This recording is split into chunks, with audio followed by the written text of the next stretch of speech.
خداوند کا پاک اور مقدس کلام زبور 127 خدا کی شفقت کے لیے حمد و ثنا۔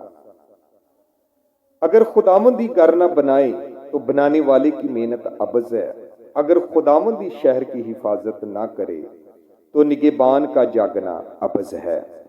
تمہارے لیے سویرے اٹھنا اور دیر میں آرام کرنا اور مشقت کی روٹی کھانا عبث ہے، کیونکہ وہ اپنے محبوب کو تو نیند ہی میں دے دیتا ہے۔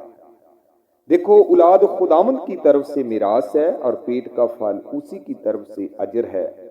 جوانی کے فرزند ایسے ہیں جیسے زبردست کے ہاتھ میں تیر۔ خوش نصیب ہے وہ آدمی جس کا ترک شن سے بھرا ہے۔ جب وہ اپنے دشمنوں سے فاٹک پر باتیں کریں گے تو شرمندہ نہ ہوں گے۔ خداوند اپنے پاک کلام کے وسیلہ سے ہم سبوں کو بڑی برکت دے، آمین۔